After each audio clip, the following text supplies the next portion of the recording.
Fujifilm is the king of APS-C camera market for a number of reasons.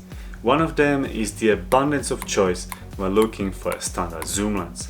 But for me, the only two zoom lenses worth considering are the 16-80 f4 and 18-55 f2.8 to 4.0. All the others are either too big and heavy or have other limitations like electronically controlled zoom and inferior image quality. And image quality is what it's all about. Good news is that both the 16-80 and 18-55mm lenses can be held to a high standard and are pretty much equal in this regard. But how do you decide between an ultra-modern weather-resistant lens with greater zoom range but bulkier build and a classic compact zoom proven through time? On paper, the 16-80mm f4 lens is a clear winner, and when it was announced I was ecstatic. 5 times optical zoom between focal lengths 24 and 120mm, weather resistance, almost completely silent and super fast autofocus, and 6 stops of optical stabilization. My trusty old 18-55mm zoom was hiding in the darkest corner and crying over its inferior zoom range and optical stabilization, no weather resistance, and precise but outdated focusing motors.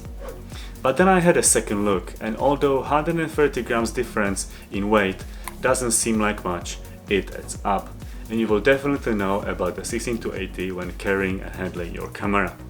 On the other hand, the size difference looks to be a big deal, but it's not.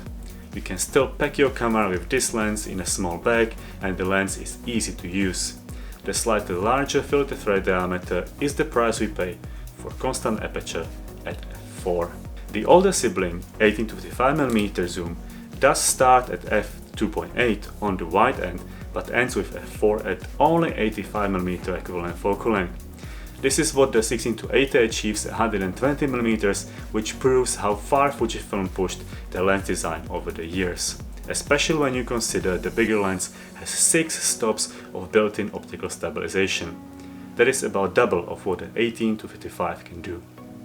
But still, we cannot disregard the smaller and older lens.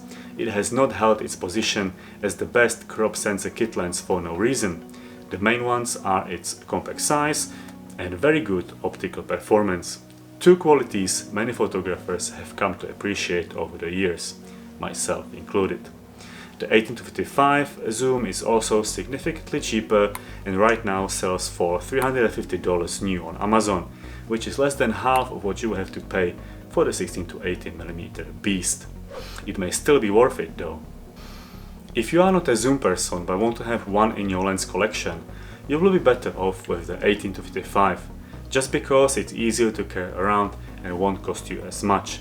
But if you are a Fujifilm X series user and have been waiting for a versatile zoom that can shoot wider and longer than the 18-55mm, but also want a lens that's cheaper, smaller and lighter than the XF 16-55mm f2.8, then you should go after the 16-80 f4. You will get all the advantages of overall range and flexibility on both wide end and long end, as well as weather resistance and class-leading optical stabilization. This zoom lens is also a top pick for those using larger Fujifilm X series cameras like the X-T4, where this lens, in combination with sensor stabilization, can create a great all-rounder, a true run-and-gun photography and videography machine. But if you are still not sure which one of these great zoom lenses to go for, you have to watch my detailed reviews by clicking on one of these two videos. They may be the final help you will need to make the right decision.